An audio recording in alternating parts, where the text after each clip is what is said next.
Hello everyone, स्वागत है आप सभी का एक और नए लेक्चर में। Class 10th maths all India CBSE board exams के लिए प्रिपेयर कर रहे हैं हमारे इस यूट्यूब चैनल पे। यूनिट वाइज सभी एक्सरसाइजेस के क्वेश्चंस प्लस एग्जांपल समझाता हूं मैं यहाँ पे। हमारी करंट यूनिट चल रही है अर्थमेटिक प्रोग्रेशन एपी, और उसकी एक्सरसाइज 5.3 के क्वेश्चन नंबर 3 के 6th पार्ट को हम समझने वाले हैं आज इस वीडियो में। क्वेश्चन नंबर 3 के जो 5 पार्ट है वो मैं प्रीवियस वीडियोज में समझा चुका हूं। आज हमारा 6th पार्ट है जिसमें हमें यहाँ पे एपी प्रोवाइड नहीं करी गई है। इन एन एपी हमें कुछ चीजें गिवन दी हैं उस एपी की। वो है फर्स्ट टर्म गिवन दिया है हमें 2, A is equal to 2, common difference small D is equal to 8 given दिया है हमें, और सम गिवन दिया है हमें sum of N terms. Number of terms हमें डिफाइन नहीं करे हैं, सम ऑफ एन टर्म्स हमें प्रोवाइड करा गया है, वो है 90।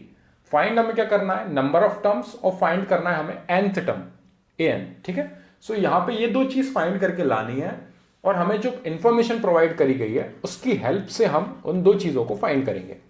सो हमारे पास फर्स्ट टर्म है 2, कॉमन डिफरेंस है हमारे पास 8।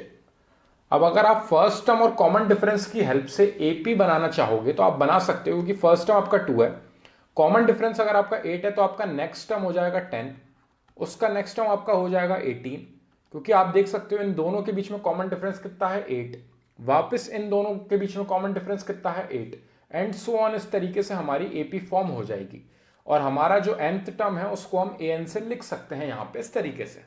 ठीक है, अब यहां पे हमें ये इस तरीके से एपी फॉर्म नहीं करना था, मैंने बस ये आपको करके दिखाया कि यहां पे एपी गिवन देने की जगह उन्होंने हमें कुछ इंफॉर्मेशन प्रोवाइड करी है, और यहां पे हमें उन्होंने एक और चीज बताई है, sum of n terms is equal to 90, और हमें फाइंड करके क्या लाना है, फाइंड करना है हमें नंबर ऑफ टर्म्स, और हमें फाइंड करना है nth टर्म। सो इन दोनों की वैल्यू हमें फाइंड करके लानी है। अगर हमारे पास nth टर्म गिवन होता तो डायरेक्टली हम n फाइंड कर लेते बहुत इजीली, क्योंकि हमारा जो an का फॉर्मूला होता है, nth टर्म का फॉर्मूला होता है, वो होता है a plus n minus 1 into में d। अब यहां पे हमारे पास an अवेलेबल नहीं है और n अवेलेबल नहीं है, मैं बाकी सारी चीजें यहां पे मेंशन कर देता हूं। an is equal to a की जगह पे मैं 2 लिख सकता हूं, प्लस n माइनस 1 इंटू में d की जगह पे लिख सकता हूं मैं 8, जो कि मुझे गिवन दिया है क्वेश्चन में। लेकिन ये दो चीज अननोन होने की वजह से हम इन्हें फाइंड नहीं कर सकते। अगर कोई एक चीज अननोन होती तो डायरेक्टली निकल आती हम सॉल्व करके।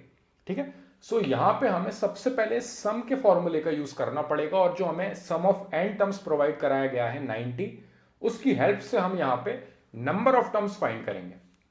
सो सम का फॉर्मूला, ये हमारा एक्सरसाइज 5.3 में जो सम का फॉर्मूला हर क्वेश्चन में यूज हो रहा है, और ये nth टर्म का फॉर्मूला हमारा एक्सरसाइज 5.2 में यूज हुआ था, और दोनों फॉर्मूले किस तरीके से जनरेट हुए हैं, किस तरीके से डिराइव करे गए हैं, वो मैं आपको एक्सप्लेन कर चुका हूं अलग अलग वीडियोस में।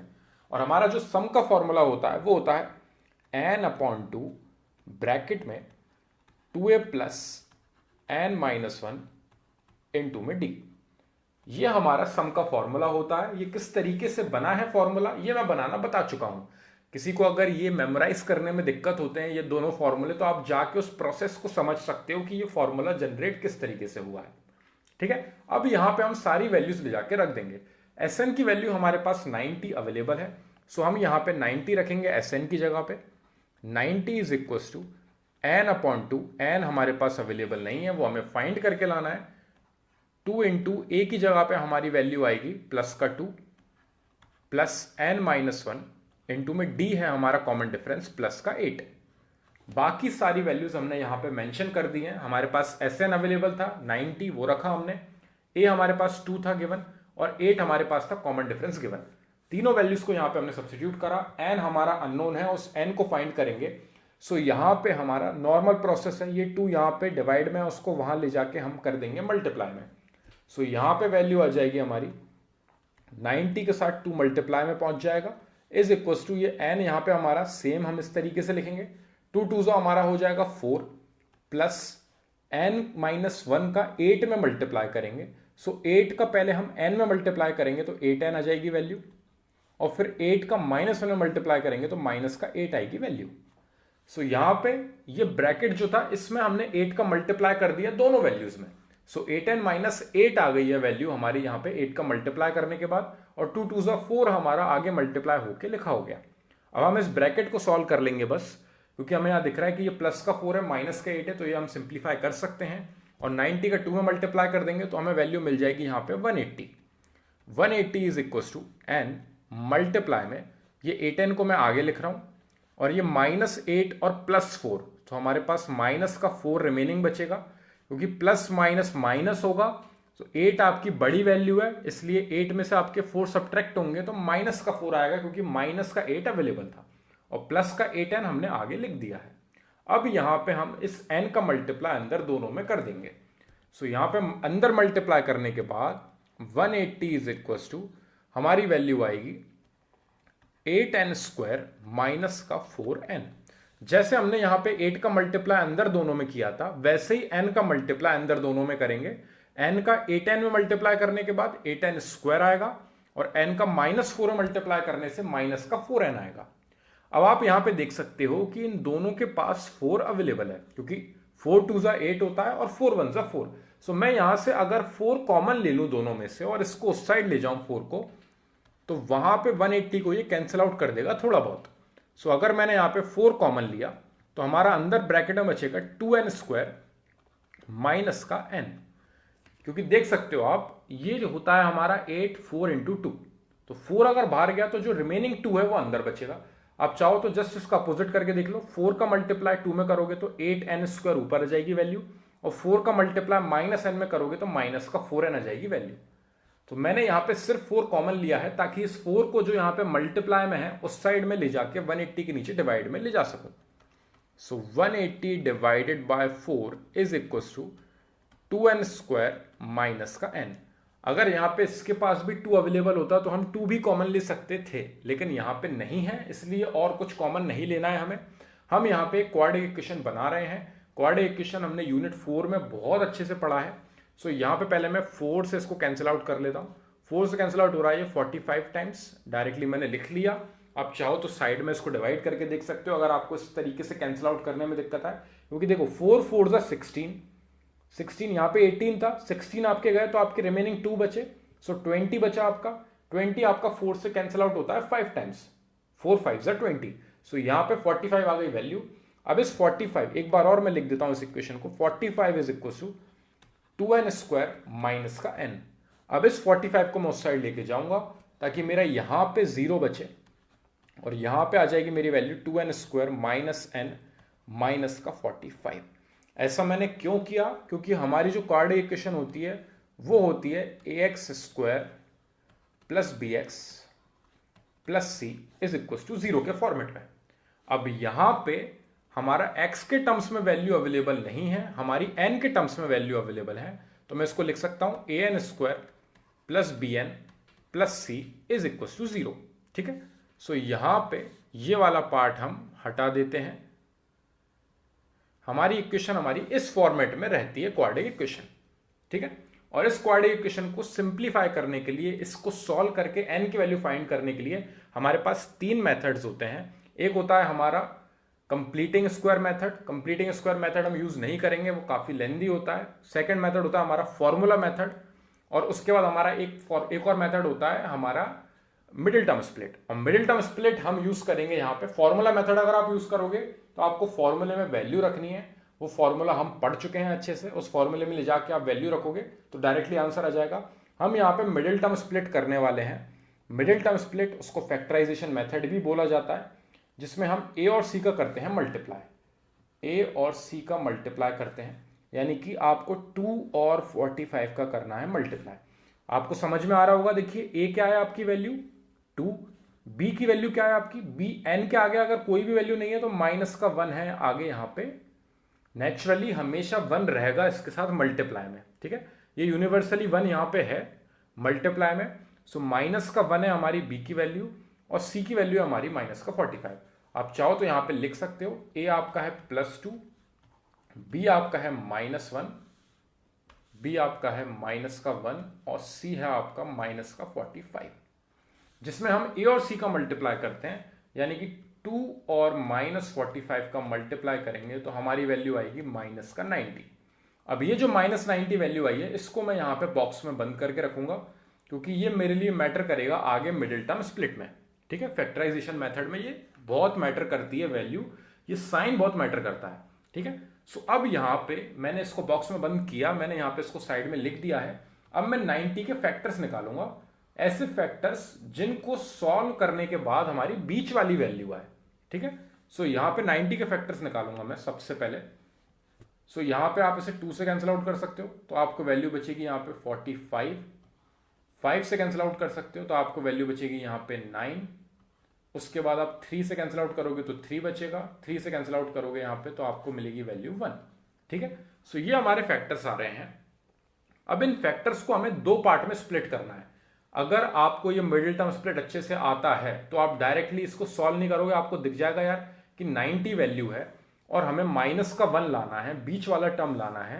सो 90 को हम किस तरीके से स्प्लिट करें, तो आप लिख सकते हो कि यहाँ पे 9 और 10 दोनों का मल्टीप्लाई करोगे तो आपको मिलेगी क्या वैल्यू 90, और अगर आप 10 में से 9 को सब्ट्रैक्ट करोगे तो आपको वैल्यू क्या मिलेगी 1, जो कि बीच वाला टर्म आपको लेके आना है। इस तरीके से मिडिल टर्म स्प्लिट हमारा काम करता है। सो यहां पे अभी हमने फैक्टर्स निकाले हैं और हम बिल्कुल बेसिक तरीके से सॉल्व कर रहे हैं। तो आप देख सकते हो हम इन दोनों का पेयर करेंगे, सो हमें एक वैल्यू मिली 10, और हम इन दोनों को पेयर करेंगे सो हमें एक वैल्यू मिली 9, 3 3 ज़ा 9 और 5 2 ज़ा 10। और यहां पे आप देखोगे कि आपको माइनस का 1n चाहिए, ठीक है। सो आपको 10 जो है वो नेगेटिव लेना पड़ेगा और 9 जो है वो पॉजिटिव लेना पड़ेगा, ठीक है। अब यहां पे आप इन दोनों जो आपने फैक्टर्स निकाले हैं कि प्लस का 10 और माइनस का 10 और प्लस का 9 को आप सिंप्लीफाई करोगे तो आपको माइनस का 1 मिलेगा। सो यहां पे -10 और प्लस का 9 का मल्टीप्लाई करके देखोगे, जब आप इसको मल्टीप्लाई करके देखोगे तो आपकी वैल्यू आएगी माइनस का 90, जो यहां पे इसके साथ मैच होना जरूरी है। इसलिए हमने इसे साइन के साथ बॉक्स में बंद करके रखा था ताकि यहां पे जाके हम क्रॉस चेक करेंगे, ठीक है। सो हमें दो फैक्टर्स मिल गए हैं, माइनस का 10n और प्लस का 9n। दोनों में स्प्लिट करने के बाद जब हम सिंप्लीफाई करेंगे तो हमारा माइनस का 1n आएगा सॉल्व करने के बाद। सो हमने यहां पे क्वेश्चन में 0 is equal to 2n square minus का 10n प्लस का 9n माइनस का 45, ये यहां पे मिडिल टर्म को स्प्लिट कर दिया है दो पार्ट में। लेकिन उसको स्प्लिट करने का जो तरीका है वो बहुत इंपॉर्टेंट है। आपको यहां पे इस तरीके से फैक्टर्स निकालने पड़ेंगे ए और सी का मल्टीप्लाई करने के बाद, और फिर जो दो फैक्टर्स आए हैं उनका प्रोडक्ट करने के बाद आपकी सेम वैल्यू आनी चाहिए साइन के साथ। तो फिर आप उन दोनों फैक्टर्स को यहां पे लिख सकते हो बीच वाले टर्म की जगह पे, इसलिए उसको मिडिल टर्म स्प्लिट बोलते हैं क्योंकि वो स्प्लिट हो जाता है दो पार्ट में, ठीक है। अब यहां पे हमारे पास मैक्सिमम पार्ट हमने कंप्लीट कर दिया है। अब यहां पे हमें सिंपल इसको सिंप्लीफाई करना है। आगे के दो टर्म्स को सॉल्व करेंगे, पीछे के दो टर्म्स को सॉल्व करेंगे। 0 इज इक्वल टू यहां पे कॉमन लेना है हमें। हम देख सकते हैं यहां पे 2 दोनों के पास अवेलेबल है क्योंकि 5 2 ज़ा 10 होता है, उसके पास 2 है तो 2 तो कॉमन आ ही रहा है। उसके बाद यहां पे n स्क्वायर है, यहां पे सिंगल n है, यानी कि दोनों के पास एक एक n अवेलेबल है। सो एक n बाहर गया, सो यहां पे से 2n बाहर गया तो एक सिंगल n बचेगा, क्योंकि 2n का आप n में मल्टीप्लाई करोगे तो 2n स्क्वायर आ जाएगा, ठीक है। दो n थे और एक 2 था, एक 2 और एक n बाहर गया तो एक रिमेनिंग n हमारा अंदर बचेगा। माइनस यहां पे 2 बाहर चला गया तो आपका यहां पे बचेगा 5, और ये n आपका बाहर जा चुका है कॉमन लेके, तो आपका यहां पे n-5 बचेगा ब्रैकेट में इन दोनों को सिंप्लीफाई करने के बाद। अब नेक्स्ट टर्म पे पढ़ेंगे, यहां पे भी हम कॉमन लेंगे तो देख सकते हो आप यहां पे 9 है और यहां पे 45, 9 5 ज़ा 45 होता है तो इसके पास भी 9 अवेलेबल है। सो प्लस का 9 हम लेंगे कॉमन, यानी कि हमारा अंदर ब्रैकेट में बचेगा n अकेला क्योंकि 9 यहां से बाहर जा चुका है, और -45 यानी कि आपका 9 5 ज़ा 45 होता है तो आपकी माइनस की 5 वैल्यू बचेगी अंदर। आप चाहो तो इसको एक बार मल्टीप्लाई करके और देख लीजिए। 2n का n में मल्टीप्लाई करोगे 2n स्क्वायर हो जाएगा, 2n का 5 में मल्टीप्लाई करोगे तो माइनस का 10n आ जाएगा, 5 2 ज़ा 10 माइनस का साइन और n सेम टू सेम, ठीक है। 9 का n में मल्टीप्लाई करोगे तो प्लस का 9n आएगा, और प्लस के 9 का माइनस के 5 में मल्टीप्लाई करोगे तो माइनस का 45 आएगा। सेम ऊपर वाली इक्वेशन पे पहुंच जाओगे आप। सो यहां पे हमने इस तरीके से कॉमन लिया। अब आप देख सकते हो इन दोनों टर्म्स में, अब ये दो टर्म्स बचे हमारे, इन दोनों टर्म्स में कुछ कॉमन आ रहा है, बिल्कुल आ रहा है। ये ब्रैकेट सेम आने चाहिए। अगर ये आपके अलग अलग आ रहे हैं यानी कि आपने क्वेश्चन में कोई ना कोई गलती करी है। सो n-5 दोनों के पास है तो इस n-5 को मैं लूंगा कॉमन। मैंने ले लिया यहाँ पे n-5 कॉमन, यहां से n-5 चला गया तो सिर्फ 2n बचा मेरे पास। सो ब्रैकेट में यहां पे मेरे पास बचा 2n, बीच में प्लस का साइन बचा, और यहां से n-5 बाहर चला गया तो सिर्फ प्लस का 9 हमारा रिमेनिंग बच गया ब्रैकेट के अंदर। आप चाहो तो देखिए n-5 का 2n में मल्टीप्लाई करोगे तो आपको ये वाला ब्रैकेट मिल जाएगा, और फिर n-5 का प्लस के 9 में मल्टीप्लाई करोगे तो ये वाली वैल्यू आ जाएगी, जस्ट अपोजिट। ठीक है, सो यहां पे हमने इन दोनों को फैक्टराइजेशन मेथड से सॉल्व करके दो ब्रैकेट्स में हमने लाके कन्वर्ट कर दिया है। और आप देख सकते हैं इन दोनों का प्रोडक्ट 0 के इक्वल है। अगर इन दोनों का प्रोडक्ट 0 के इक्वल है, या तो इसकी वैल्यू 0 के इक्वल होगी या फिर इसकी वैल्यू 0 के इक्वल होगी, क्योंकि तभी दोनों का प्रोडक्ट 0 के इक्वल आएगा। तो इसलिए याद रखना, जब भी आप इस तरीके से ब्रैकेट्स निकाल के एंड तक पहुंच जाओ, दोनों को अलग अलग 0 के इक्वल करना है हमें। उसकी हेल्प से हमें n की दो वैल्यूज मिलेंगी। यहां से एक n की वैल्यू हमें मिल गई है प्लस का 5। अगर क्वेश्चन x के टर्म्स में होता है तो x की दो वैल्यूज मिलती हैं। यहां से हमें वैल्यू मिलेगी 2n is equal to minus की 9 आएगी वैल्यू, पहले यहां पे प्लस का 9 उस साइड जाके -9, और n इज इक्वल टू -9/2। अब यहां पे ये वाला आंसर अगर हम नॉर्मल फैक्टराइजेशन मेथड से x की वैल्यू फाइंड कर रहे होते तो हमारा ये आंसर काउंट होता, लेकिन यहां पे हमारा ये आंसर काउंट नहीं होगा, क्योंकि उन्होंने हमसे नंबर ऑफ टर्म्स पूछा था, और एपी में नंबर ऑफ टर्म्स आपके कभी भी पॉइंट में और नेगेटिव नहीं आ सकते हैं। इसलिए n की वैल्यू आपकी 5 आएगी, क्योंकि आप अगर यहां पे नंबर ऑफ टर्म्स फाइंड करने जाओगे तो आप देखना कभी भी आपके नंबर ऑफ टर्म्स आप काउंट करो, first, second, third, then fourth, then fifth, कभी पॉइंट में नहीं आएंगे नंबर ऑफ टर्म्स। आप कभी भी नंबर ऑफ स्टूडेंट्स काउंट करोगे या फिर आप कुछ भी काउंटिंग करोगे तो आपकी कभी भी पॉइंट में आंसर नहीं आएंगे, क्योंकि आप नंबर ऑफ फ्रूट्स काउंट करोगे या फिर आप कुछ भी काउंट करोगे तो आपकी वैल्यू कभी भी नेगेटिव नहीं आएगी, कभी भी पॉइंट में नहीं आएगी। इसलिए हमारा ये वाला आंसर जो है निगलेक्ट हो गया, क्योंकि ये आंसर माइनस में भी आ रहा है प्लस पॉइंट में भी आ रहा है 4.5। सो नंबर ऑफ टर्म्स 4.5 नहीं हो सकते। ठीक है, अगर 5 स्टूडेंट्स खड़े हुए हैं तो आपके स्टूडेंट्स 4.5 कभी नहीं हो सकते, और नेगेटिव में तो कभी नहीं हो सकते अगर आप नंबर ऑफ स्टूडेंट्स काउंट करोगे तो। सो इसलिए ये वाला रिजल्ट हमारा कैंसिल आउट हो गया। n इज इक्वल टू 5 हमारा सही आंसर है। यहां पे हमारा आधा पार्ट कंप्लीट हो गया क्वेश्चन का। अब हमें इस n इज इक्वल टू 5 को ले जाके इधर और रखना है, जिसकी वजह से हमारा an मिल जाएगा हमें। an is equal to 2 plus n की जगह पे आया हमारा 5 - 1 इंटू में d की वैल्यू है हमारी 8, यानी कि 2 प्लस 4 इंटू 8, 8 4 होता है हमारा 32, और 2 में हमारा 32 ऐड होगा, यानी कि 34 आ गया है हमारा nth टर्म, जिसको बोलेंगे हम an। ठीक है, सो यहां पे an नंबर ऑफ टर्म्स कितने हमारे 5, n की जगह पे हमने 5 रखा, तो इसकी जहां पे भी हम n की जगह पे 5 लिख सकते हैं, तो a5 की वैल्यू हमारी आ गई है 34। और अगर आप चाहो तो यहां पे आप देख सकते हो, इस AP में और एक बार मैं मेंशन कर देता हूं 2, 10, 18, और अगर आप 8 आगे बढ़ाओगे तो आपको वैल्यू मिलेगी 26, और उसके बाद आप वैल्यू बढ़ाओगे तो आपको मिलेगी वैल्यू 34। सो अगर आप 8, 8, 8 इंक्रीज करते चले जाओगे, जो कि आपका कॉमन डिफरेंस है, तो आप देखोगे आपका फिफ्थ टर्म 34 आ रहा है। जब आपने फिफ्थ टर्म फाइंड किया तो a5 की वैल्यू आपकी कितनी आई 34। ये जस्ट क्रॉस चेक करने के लिए मैंने आपको बताया। आपका क्वेश्चन यहां पे कंप्लीट हो जाएगा। ये आप बाद में फाइंड करोगे। ठीक है, ये वाला पार्ट आप बाद में फाइंड करोगे। सबसे पहले आप सम का फॉर्मूला यूज करते हुए नंबर ऑफ टर्म्स फाइंड करोगे, जिसमें आपको मिडिल टर्म स्प्लिट यूज करना पड़ेगा।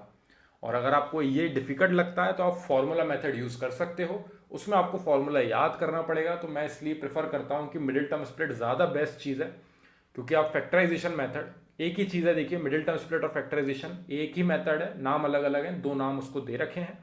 सो यहाँ पे मिडिल टर्म स्प्लिट में इसलिए बोलता हूं क्योंकि बीच वाले टर्म को स्प्लिट किया जाता है दो पार्ट में, और उसके बाद कॉमन लेके यहाँ पे वैल्यूज आती है हमारे पास 2। याद रखना, जब भी क्वाड्रेटिक इक्वेशन मिलेगी जिसमें आपकी पावर 2 है, n पे स्क्वायर है या फिर x पे स्क्वायर है, तो आपके रिजल्ट 2 आएंगे। और यहां पे हमारा दूसरा रिजल्ट काउंट क्यों नहीं आया, क्योंकि वो माइनस में आया। अगर ये वैल्यू प्लस में आती और पॉइंट में नहीं आती तो ये दोनों वैल्यूज हमारी काउंट होती। ठीक है, सो यहाँ पे n हमारा -9/2 सिर्फ इसलिए रिजेक्ट हुआ क्योंकि नंबर ऑफ टर्म्स हमारे कभी भी नेगेटिव नहीं हो सकते और पॉइंट में नहीं हो सकते, इसलिए नंबर ऑफ टर्म्स हमारे 5 काउंट होंगे। सो आधा पार्ट हमारा यहाँ कंप्लीट हुआ। बाकी का रिमेनिंग हमारा कब होगा कंप्लीट, जब हम an फाइंड कर लेंगे, और an यानी कि n की जगह पे आप 5 रखोगे वैल्यू, तो आपको a5 की वैल्यू फाइंड करनी है। नंबर ऑफ टर्म्स आपके 5 हो गए, फर्स्ट टर्म आपका 2 आपको गिवन दिया है, कॉमन डिफरेंस आपके पास 8 अवेलेबल है, सबको सॉल्व करके 34 इन दी एंड आ चुकी है हमारी वैल्यू। सो आई होप आपको ये वाला क्वेश्चन समझ में आया होगा। मैं इन क्वेश्चंस को सिंगल सिंगल इसलिए समझा रहा हूं क्योंकि ये क्वेश्चंस काफी लेंदी हैं, क्योंकि यहां पे मिडिल टर्म स्प्लिट का भी यूज हो रहा है। इससे पहले तक मैं दो दो करके क्वेश्चन समझा रहा था, पर वो क्वेश्चंस काफी इजी थे, उसमें इतना ज्यादा कैलकुलेशन नहीं लगता था। यहाँ पे मिडिल टर्म स्प्लिट भी लगाना पड़ता है, सम का फॉर्मूला भी लगाना पड़ता है, एन का फॉर्मूला भी लगाना पड़ता है। सो ये क्वेश्चन लेंदी है, इसलिए हम एक वीडियो में एक ही क्वेश्चन कवर कर रहे हैं। सो आई होप आपको ये वाला क्वेश्चन समझ में आया है। अगर कोई डाउट लगे तो कमेंट सेक्शन में जरूर डिस्क्राइब करना, ताकि मैं उसको पहले सॉल्व करूं और फिर हम नेक्स्ट क्वेश्चन पे बढ़ सकें। Thank you very much for watching this video.